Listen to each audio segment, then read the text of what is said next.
What's up? So today I'm going to be doing something a little different in terms of a cooking video.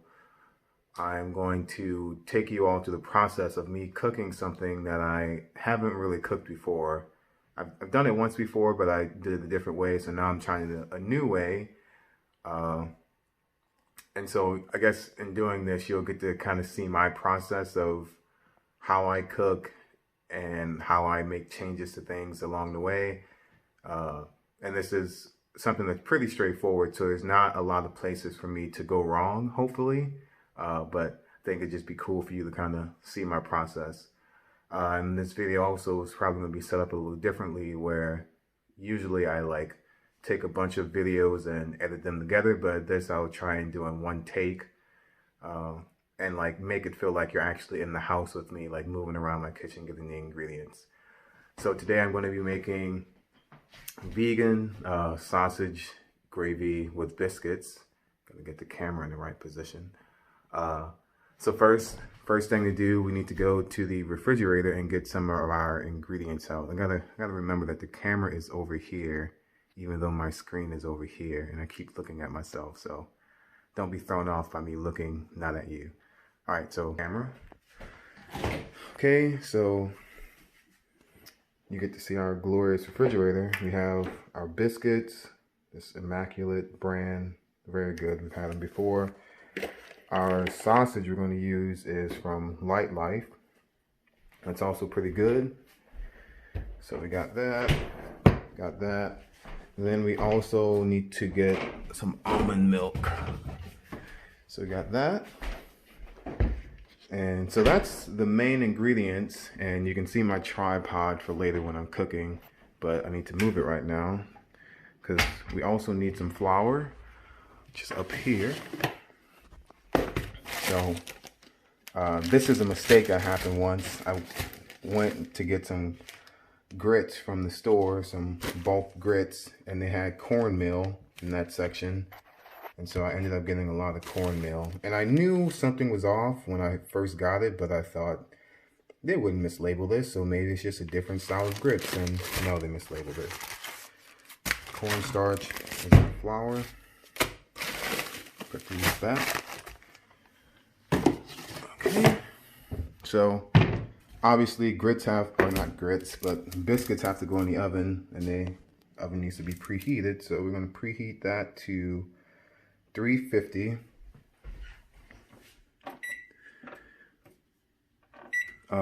And so the two pots I'm going to be using, I'll just go over that real quick. I'm going to cook the biscuits in my cast iron skillet. I mean, if you've seen that video, you know how much I love this thing. So that's what my biscuits are going to be cooked in. I'm going to make the sausage gravy and the carbon steel. This is my spice collection. Maybe I'll do a video about the spices I have one day. All right, so while the oven is heating up, I'm going to get you guys all squared away on the tripod and start going through how we're going to go about making this. So pardon any noises of me clamping my phone in place. All right. Straightened out, I think. All right. The first thing I'm going to do is just put the biscuits in the skillet. As a kid, I always struggled to open these cans because it never quite made sense to me. Even though it's super straightforward, I always struggled with it. And I guess in some ways, even as an adult, I still kind of struggle with it. So yeah, you just press out the seam, pop open. I'm assuming all of you have made biscuits from the can before. I've never made homemade biscuits before. That's something that maybe I should try in the future, because I don't think biscuits are very hard to make. You just have to have the patience. That's basically the #1 rule to baking, in my opinion, is patience. These biscuits, unfortunately, sometimes aren't placed in the can the way they should be. So this one is like kind of misshapen, so it's kind of hard to know what side should be the top and the bottom versus what should be on the outside, but I'm just gonna take a guess. And I'm sure on the instructions it says something about like placing them evenly spaced apart. This is fine. They're not going to explode if you don't do that. So instructions in my mind are meant to be loosely followed unless you're like in a chemistry lab where you have to do things in exact proportions.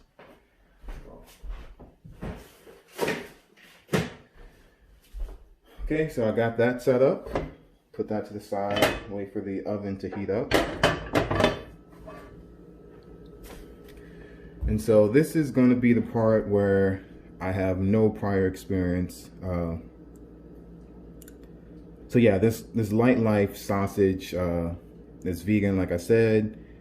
It's mostly soy with some tapioca starches. It isn't as good to me as the Impossible meat that I showed you all before, but this does a good enough job of kind of giving you the flavor that you're looking for, especially, or I would imagine in a dish like this. We have made this before. Once we had a couple weeks ago, I made sausage biscuits, sausage and egg, and obviously I didn't use egg because it was vegan. But this does like resemble the taste of breakfast sausage. So if you're vegan or plant-based and you're interested in something that resembles breakfast sausage, I think this is a good go-to. And it also has the same texture. So that's like, as a person who isn't vegan but basically does only vegan cooking, I think something that when I try these different things, there's like a flavor component that you're trying to match, and there's also a texture component. So something can taste like meat but not give the same texture. It can give the same texture but not taste like it. So this is one that I think does a reasonably well job of doing just that. So I did read one recipe on how to do this, but I'm mostly going to be freestyling because that's generally how I go about cooking anything. Is look at a few recipes, mostly just to understand like ingredients and proportions, and then I just go and make it kind of loosely following what they say. So I'm going to start off with a little olive oil.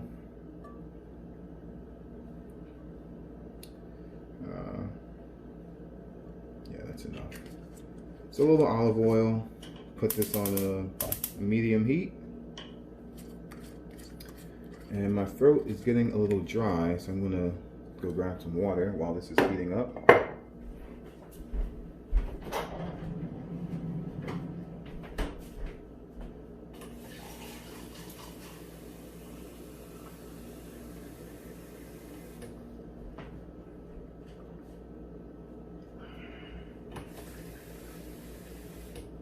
Hydration is very important.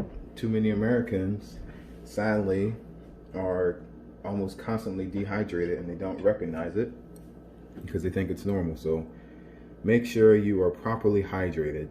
This is your health PSA for the day from Elliott. So the reason I'm making this is because I don't think I said this yet in this video, but apparently sausage and gravy and biscuits was a favorite of Katie's before she went vegan.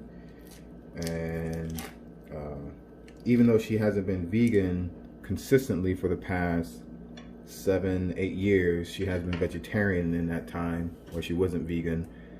So she hasn't eaten it in at least that time frame. So I'm being a good husband and I'm going to make this for her today. And hopefully she likes it. She likes most of the things I cook, but not all of them. So sometimes it can be very frustrating because it feels like I'm hitting a moving target. But I'll leave that where it's at. So just opening this up, and I'm going to fry this just like you would normal sausage for the most part. This does cook slightly differently because it doesn't have the fats in it that you would get like if you use like a pork breakfast sausage. So you kind of have to be a little bit more mindful about how it cooks. And wash my hands. I guess PSA number 2, make sure you wash your hands and stuff while you're cooking. Just going to break this up now.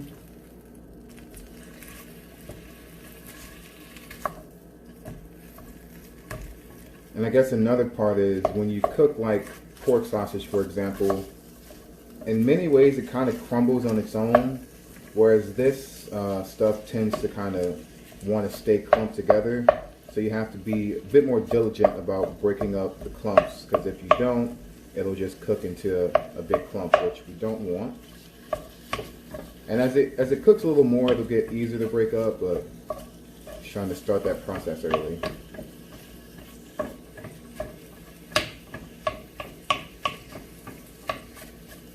So normally, I'm not recording myself cooking. Usually when I'm cooking, I'm like listening to music. And that's something that I was going to do today. So this morning I was outside. Oh, time to put the biscuits in. So biscuits are going in the oven. I actually forgot to look and see how long it takes them to make, but I think it's like 18 to 22 minutes. I'm just going to set the timer for 20 minutes and check on them at that time. I'm not going to keep you all here for the entire 20 minutes. So the biscuits, I'm just cooking them according to package instructions. I guess the bulk of this video, or the main point, is to watch me make this part, because there are bound to be errors, and that's, I guess, just my way of saying that even someone who is confident enough to record themselves cooking and sharing it on YouTube doesn't mean that I'm a professional and I never make mistakes. So I guess in some ways it's a way to build your confidence and your skills in cooking, and just try to be bold and go in your kitchen and try something.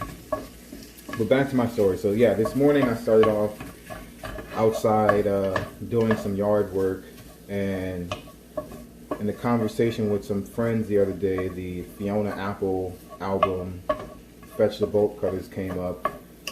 So I thought to myself, well, this weed whacker is very loud, so you don't want to hear that, so let's just listen to some music while you're doing this, and why not listen to something you haven't heard before? So I decided to start listening to that album, and not for me. I'm not all, well, actually I did finish it. I finished it right before I started this video. Yeah, the album, I don't think I'm in the target demographic. And that's not to say that some of the themes on the album I can't understand, but I'm not even talking about the lyrics of the album itself. I'm talking about like the instrumentation. Just sometimes it feels very whimsical, like there's sounds of dogs barking sometimes, and these kind of random sounds that I think maybe if the execution was done a little differently, I would have enjoyed it, but the way it was done kind of leaves much to be desired for my kind of musical sensibility. So personally, I don't really understand all the hype associated with the album. There's a piece that flew out. But clearly the people who like this type of music really love it. So good on them. It's interesting that, Pitchfork kind of famously gave the album a 10, which they rarely do. And so I haven't read the review yet, but I've opened the review, and I know that Pitchfork, their ratings are not done by a committee, so it's not an average score. It's like the score of the single reviewer who's going to do the write-up. I'm going to add a little bit more oil.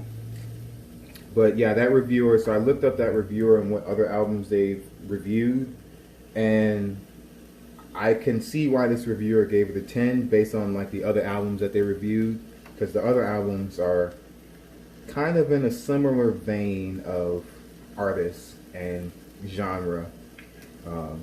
So I imagine for them, this album, according to the score that they gave, this album hit all the right notes for them, which, like I said, to each their own. I'm never going to listen to that album again. I'm not going to say it was like, I think the album was 51 minutes long. I'm not going to say it was 51 minutes of my life that I have back. But it is 51 minutes that I wouldn't want to replay in my life, because album just wasn't for me, and I'm okay with that, obviously. So this is looking a bit more like sausage crumbles. It's sticking a little more than I would like, and I think once again that just has to do with there's not a lot of fat content in here. Maybe my heat is a little high, but it's not a lot of fat content in here, so the oil that I do add kind of gets absorbed and doesn't really help with the lubrication and the goal of adding oil while cooking. So I'm gonna just give this a little taste real quick.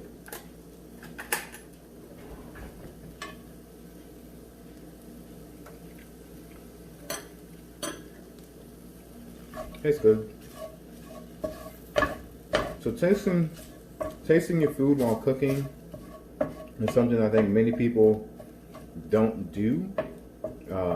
Like maybe they taste it at the very end, but that's, I mean, yes, you want to taste your food at the very end, but for me, I taste my food throughout the process because you want to add your seasonings as they're needed, not at the very end. Because if you add them at the very end, the flavors don't really have time to like mix all together, so it can make your dish very flat. That's why you like want to taste it as you're going, you want to season it as you're going, so that the final flavor you get, there's like that time incorporation of all of that flavors being kind of mixed together in the cooking process. So taste throughout, or taste often and season as needed. You don't want to taste rarely and then season at the end, because that's going to lead to a dish that's not going to be that great. So I'm going to add a little bit of salt. So I buy my salt in bulk. Just put it in this dish with a lid. Nothing's going to get in here, so it doesn't need to be in like a screw-on lid or anything. So makes it easy to pinch the salt. That's like 2 pinches. I don't know how to convert. I have very big hands, so like this type of pinch for me is probably twice as much as normal size hands. So just keep that in mind.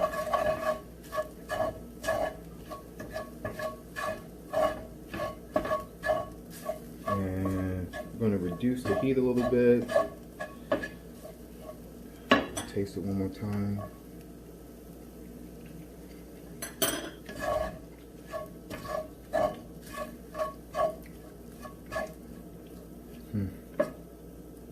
So I want a little more savoriness, and so the way I'm going to get that is by using smoked paprika. Let's focus there. Smoked paprika, and that adds a savory smokiness that you kind of associate with meat. So it kind of, in some ways, tricks your brain into thinking like you might be eating meat. So a little smoked paprika, a little bit of chili powder. So this is my own homemade chili powder mix. By this point, that video should be uploaded. So this has a little spice to it, but it also adds a lot of smokiness. So adding that in there. And you can't have sausage gravy without black pepper, so there's some black pepper. So get that going. And that should kind of be all the seasoning that I need. Let's get this all mixed in.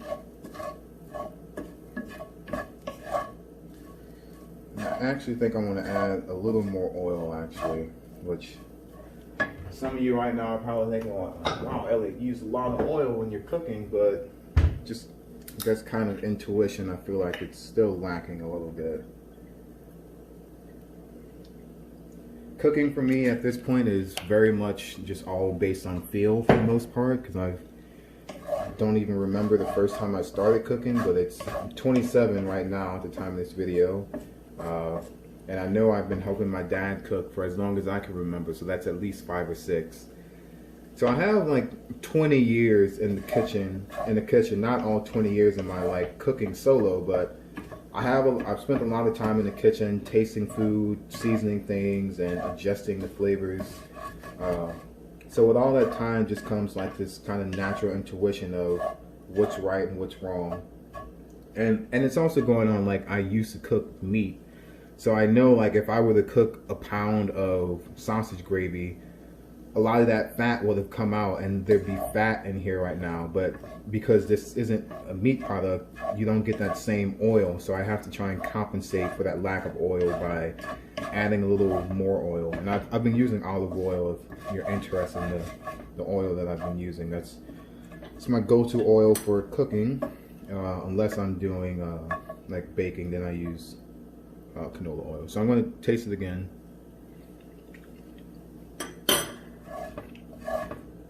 Yeah, and that's like the perfect. I'm very happy with where the flavors are at right now. All right, so now we get into the part that's like completely new for me, and that's the making the gravy. I mean, I know how to make gravy, but every gravy I've ever made was a brown gravy. This is a white gravy, so it's a little different. So I'm just gonna add some flour to this and kind of brown the flour a little bit to take away the taste of flour that you get. So this is just a big spoon that I have. I have no idea what amount of flour I actually just added. So in some ways, this video isn't going to be helpful for you in making this yourself. But I guess I'm just trying to encourage all of you to really just try, like go into your kitchen, kind of look at this video. In some ways it's just like a simple guide, and I'm telling you all the ingredients that I use, and you just experiment. That's, for me, cooking is all experimentation. All experimentation.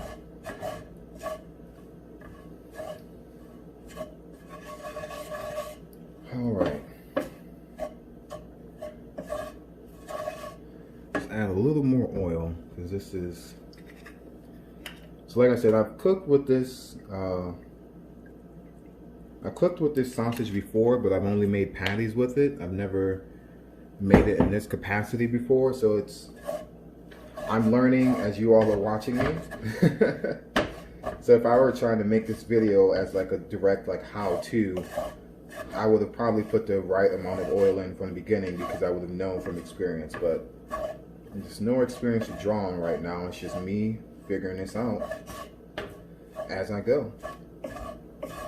So in a more standard white gravy, you would use milk, or you could use a cream. I'm trying to stay hydrated over here. Take a sip of water.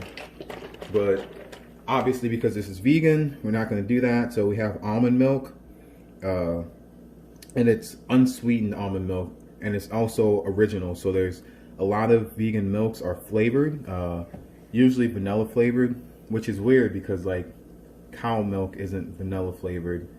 I don't know why they just don't try and synthesize that flavor of cow milk if they're looking to add a flavoring. I mean, we have the technology to do that, but whatever. It's kind of a tangent, but yeah. So this is what I'm going to use. I have no idea how much I'm going to need. I'm just going to pour and just kind of cook it and see what the consistency is, and add more as I need it. And because this is a liquid, if you add too much, you can always cook it down.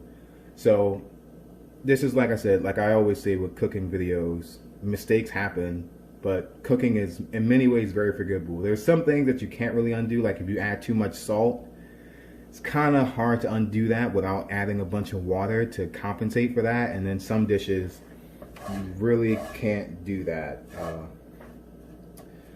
So yeah, with some ingredients like salt, you want to be judicious. You want to add a little at a time, but sometimes with things like liquids, you can kind of evaporate them out.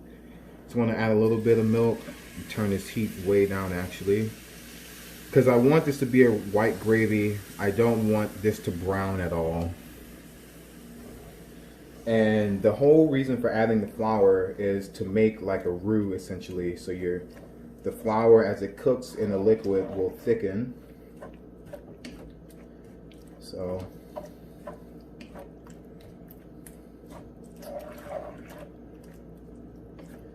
looking too bad so far.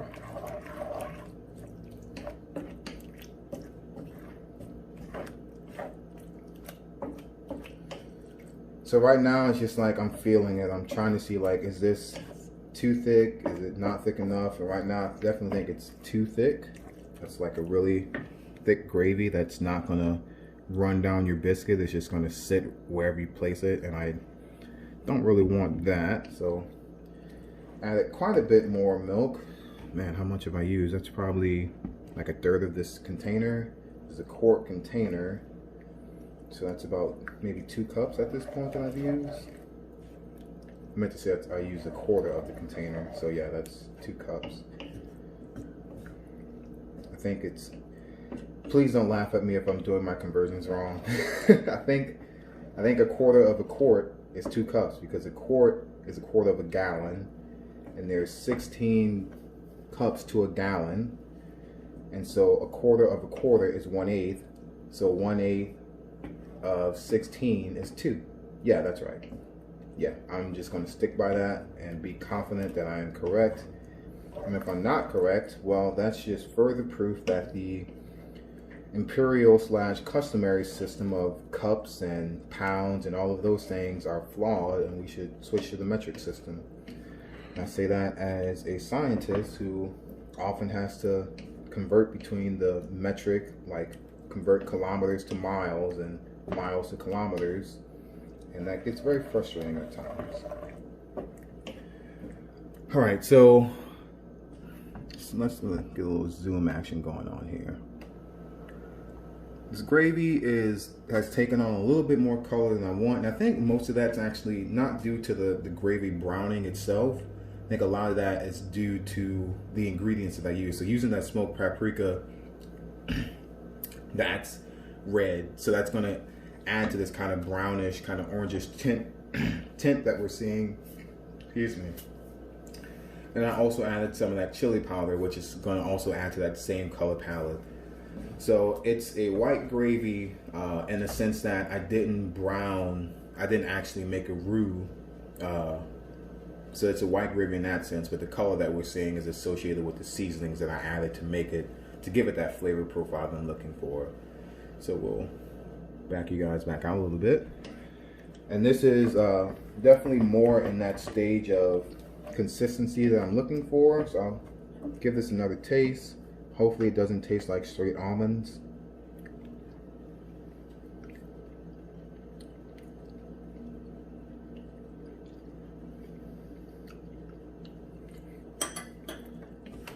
Yeah, that's pretty good, actually. I don't really think I need to do much to alter the flavor in any way. So the addition of the almond milk definitely changed the flavor a little bit, but it didn't change it so much that I feel like it's now missing something.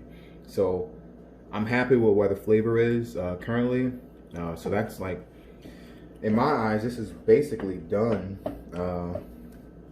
It's a good texture, good, let's see, like it runs well, so it's not just gonna, when I like sit it on top of the biscuit, for example, it's not just gonna sit there and not move. It's gonna move, which is what I'm used to. With actually, I'm gonna add just a tad more almond milk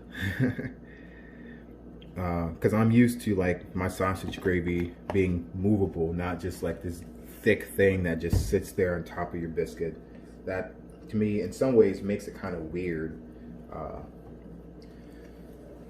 But yeah, so if you watch this whole video, you've kind of seen my cooking process where there's a lot of experimentation. I don't write recipes down because, like I said, even the recipes that I look up online, that I don't follow those true to heart. I usually follow their ingredients the first time around just so I can get a feel for how it should be.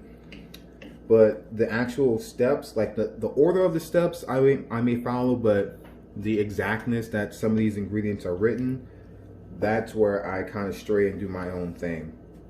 So, yeah, like I said, my whole purpose for showing you this video was to show you that cooking is a process. There's a lot of mistakes. There's a lot of adjustments that's made in the process.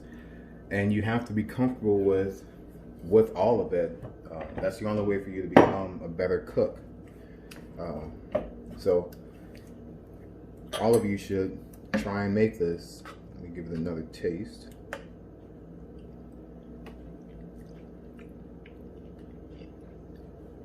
Yeah, I'm actually very happy with this. This turned out way better than I was expecting. In many ways, I think I might have said this when the video started, I was expecting a disaster. I was expecting this to go horribly wrong, and I was gonna look like a fool because I was gonna upload this video no matter what. If I made a complete disaster, you all could still learn from it, hopefully.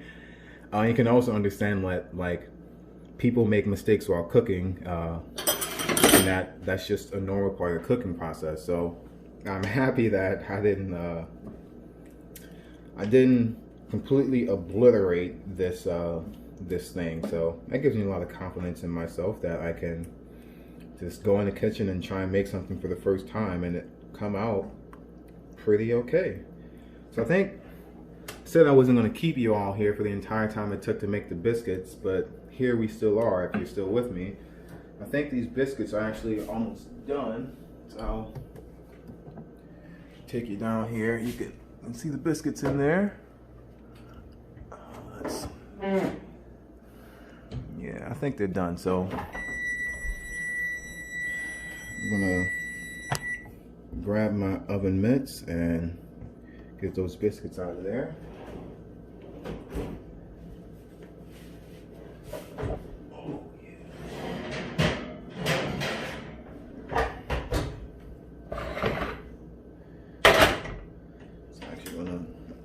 These here so you can look at them. So they nice and golden brown, and as I said in the video where I kind of go over all my cookware, I love my cast iron skillet because it's basically non-stick by default if you take care of it. So I'm going to show you that it's non-stick by picking up this biscuit. There's zero sticking. I didn't like oil the skillet before I put it in the oven. I just like take care of my stuff. So these all are like move without me getting a fork or a spatula and digging them out. So yeah, this is I'm very happy with this, and since it turned out so well, I actually played it in front of you so you can kind of get an idea of what the final product looks like. So didn't plan on doing this, but I'm going to show you anyway. So I'm going to back you up so I can sit a plate down.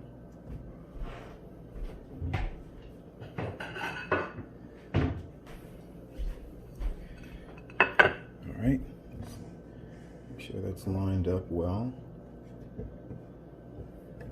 Just going to grab two biscuits, break them open.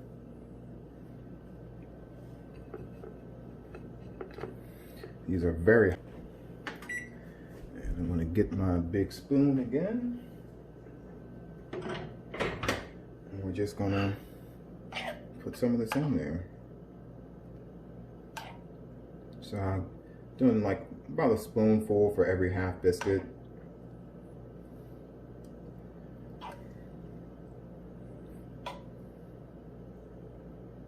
So like I said, you can see the gravy running down. Let me pick this up for you all. You can see the gravy moves on the biscuit. It ran down the side, so it didn't just plop there like some kind of unnatural stuff that you would maybe get in the school cafeteria. It's homemade because you just saw me make it. Oh, going the wrong way. Let's get a good zoom there. All right, well, so yeah, let's since we're still here, I'll eat some for you. So pardon me while I adjust the camera for a little bit.